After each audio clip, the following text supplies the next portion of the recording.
Assalamualaikum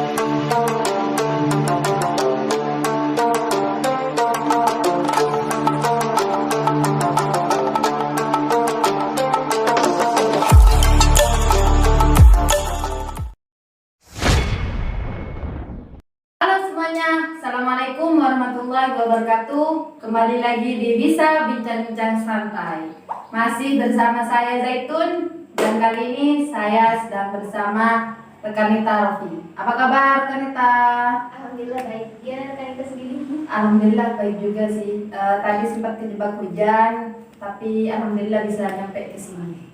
Oh iya, kali ini saya mau bincang-bincang perihal aktivitas rekan Nita Rofi sebagai aktivis di PPNU, juga sebagai siswa yang sebentar lagi akan menjadi mahasiswi. Amin. Amin. Gini Vivi, panggilannya Vivi aja ya, nggak perlu yang serius-serius amat karena kita lagi membahas hal-hal yang ringan gitu kan. Ya. Pertanyaan aku gini, kamu kan masih siswi gitu, kelas 3 akhir kan, sebentar lagi akan fokus di ujian. Menurutku biasanya kan kalau siswi atau siswa yang mendekati UN itu biasanya dari orang tua kamu harus fokus di UN, nggak boleh ikut ini, nggak boleh ikut itu gitu. Kamu kenapa masih bisa aktif di UNU gitu? Sebenarnya sih pertama kali harus meyakinkan orang tua dulu bahwa saya itu bisa membagi waktu antara materi pelajaran di sekolah sama aktif di IPPNU. Wah, luar biasa. Iya. Nggak salah pilih orang sekarang. Ayo, terus apa lagi? Dan awalnya sih nggak diizinin ya. Nah. Tapi akhir-akhir semakin berat, akhirnya Iya. diizinin. Soalnya bisa lah meyakinkan orang tua. Kenapa bisa diizinin? Karena bareng aku. Kan kita selalu bareng. Ya nggak tahu, biasanya emang diizinin sih. Terus biasanya kan di sekolah ada kursus gimana gitu. Ekstrakurikuler gitu Iya, ya. ekstra kan. Ya kembali lagi ya kayak yang tadi, harus bisa membagi waktu. Oke. Terus rekan Nita sendiri nih gimana, kok bisa diizinin ya sama orang tua? Sekarang kan mahasiswa juga, terus ibu guru. Ibu gurunya bisa ini enggak digarisbawahi gitu. Ya kan, Lebih tepatnya Mbak Guru. iya Mbak Guru, Pak Guru. Ya, apa ya? Ya kembali ke tadi kata kamu itu, kita harus bisa meyakinkan orang tua kan bahwa apa yang saya pilih itu apa ya, membuat saya senang, membuat saya juga bisa belajar di PPNU gitu. Ya mungkin apa, orang tua saya mungkin bukan aktivis NU juga, tapi orang tua juga masih percaya sih kalau aku di PPNU yang nggak apa-apa gitu. Ada di jalan yang benar. Ya pastinya orang tua kalau aku pamit mau ke Komporan PPNU, oh iya gitu aja jawabannya sih. Belum muluk-muluk. Oh iya, aku ada lagi nih yang mau ditanyakan. Kamu kan sekaligus juga suka menulis gitu. Tapi Suka. iya suka menulis kan, suka menulis puisi, esai, apa cerpen, apa suka menulis apa ini? Sejauh ini masih di puisi karena kalau di esai sampai cerpen itu masih belum mendalami lah. Tapi kemarin yang pernah ikut lomba esai ya? Bukan esai sih, itu Apa? lomba cipta karya ilmiah. Bentuknya itu kayak apa sih? Makalah. Terus juara? Nah, alhamdulillah masih 10 besar. Bagus juga ya, di sisi lain di luar sekolah juga aktif menulis. Tapi apa ya, satu hal yang tidak mereka dapatkan di dunia tulis menulis itu ketika kita punya sesuatu hal yang ingin dikeluarkan tapi mulut tidak bisa berbicara di situ, jadi kita bisa menulis hal-hal yang ingin kita keluarkan gitu. Ya kan? Iya. Sejauh ini visinya lah tentang apa? Tentang percintaan kah? Tentang isu-isu kegawatan negara? Atau hal-hal yang mungkin setiap hari ditemui lalu dijadikan puisi? Sejauh ini kan aku nih Mbak. Iya. Aku nih Mbak. Ini setiap hari masih belum bisa konsisten nulis. Gitu. Biasanya tiap minggu 1 kali, itu pun karena tugas tugas Di kan sekolah. apa kan masuk di komunitas Iya. online. Jadi di situ kan ada tugas sebenarnya nulis visi. Sebenarnya tekanan gitu ya. Tapi kan Bukan tekanan sih. iya, tapi kan itu aktivitas kamu setiap hari gitu. Misal gini, ada cowok yang deketin, pastinya kan membuat puisi gitu kan. Ya berarti apa ya? Cowok yang deketin kamu itu bisa menjadi sejarah dalam puisi kamu gitu. Jadi tokoh utama. Jadi tokoh utama. Ya, pastinya kan pernah hadir dan juga pernah dijadikan puisi. Wow banget ya cowok-cowok yang pernah dekat dengan Nurkanita Lofi bisa dijadikan puisi loh nanti. Biasanya kan Enggak iya. semuanya sih. Nggak semuanya. Ah. Berarti Hanya beberapa saja.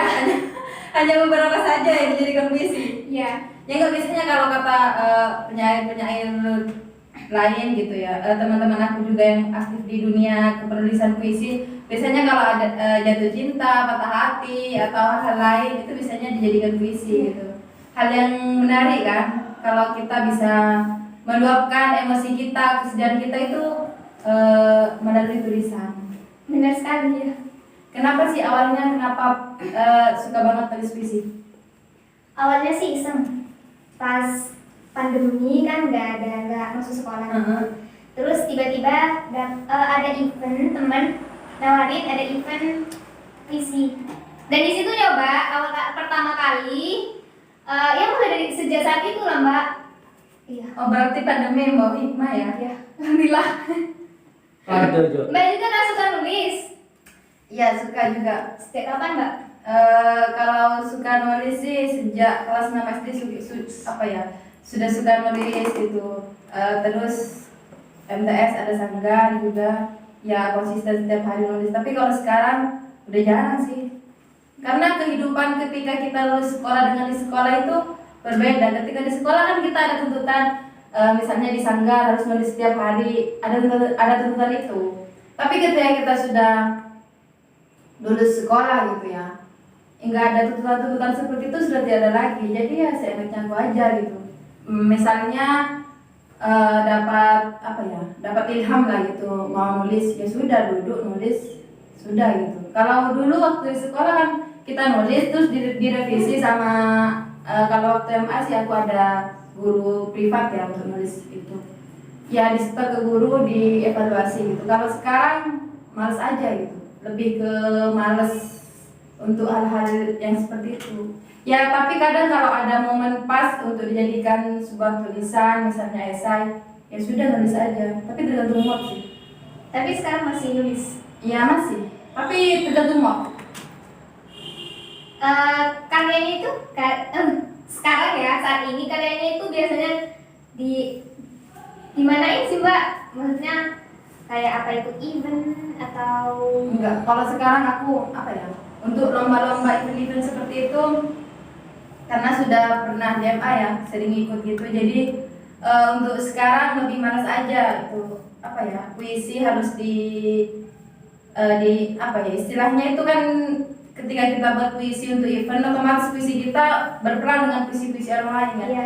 Untuk hal seperti itu lebih malas aja sekarang. Ya sekarang lebih aktif diposting di Wattpad gitu ya. Kamu kan suka baca Wattpad juga. alhamdulillah suka. Iya, jangan lupa juga follow Wattpadnya aku gitu ya. Lihat juga ceritanya. Ya lebih ke itu aja sih. Kadang kalau misalnya puisi cuma sedikit ya udah di Instagram atau di status WA aja. Tapi kebanyakan orang-orang usil gitu ya. Biasanya enggak, aku mau nanya sedikit. Pengalaman kamu ketika misalnya nulis puisi alay gitu ya, di posting di Instastory WhatsApp, kadang kan ada orang-orang receh gitu ya, komentar-komentar gak jelas gitu. Gimana sih menurutmu? Sebenarnya sih dari kemarin-kemarin gak pernah posting di Gak pernah posting di Hotsu ya? Nggak. Coba mulai sekarang posting di itu, biasanya ada orang-orang usil gitu ya, yang coba komentar sama ya hal-hal yang ingin kita tulis aja gitu. Pastinya banyak orang di luar sana gitu. Ya teman kita sendiri kadang bilang alay, lebay, padahal kadang untuk menemukan kata diksi yang pas gitu ya untuk satu puisi saja itu sulitnya minta ampun kadang. Kalau misalnya moodnya lagi nggak bagus, sulit banget terkait hal-hal yang pernah dicapai gitu ya waktu di sekolah. Pastinya ketika sekolah ini menjadi apa ya, keinginan kita untuk mencapai hal-hal yang baru gitu. Apa yang kamu capai ketika di sekolah, terus juga di PPNU? Sejak sejak sekolah di madrasah Aliyah, udah banyak ya, bukan banyak sih, ada beberapa lah yang sudah dicapai. Misalnya saya kan gabung di OSIS. Nah, di situ saya belajar untuk berani gitu, berani berbicara di depan. Iya, berani tampil di depan. Itu salah satu pencapaian saya waktu di madrasah Aliyah. Terus kalau misalkan prestasi sih ada lagi. Apa yang kamu dapatkan di PPNU? Kita memang sering bilang kita IPPNU tidak butuh kita, tapi kita yang butuh IPPNU. Tapi kan pastinya karena IPPNU ini organisasi, adalah hal-hal yang didapatkan di IPPNU gitu untuk dijadikan referensi hidup kita ke depannya gitu.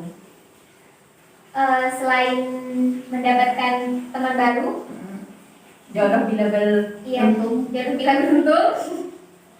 Pengalaman baru sih Mbak. Banyak pengalaman baru yang saya dapat dan tidak didapatkan di luar sana. Karena organisasi di luar sekolah dengan kehidupan di sekolah itu beda jauh ya. Beda. Alhamdulillah. Apa boleh? Kesukaan.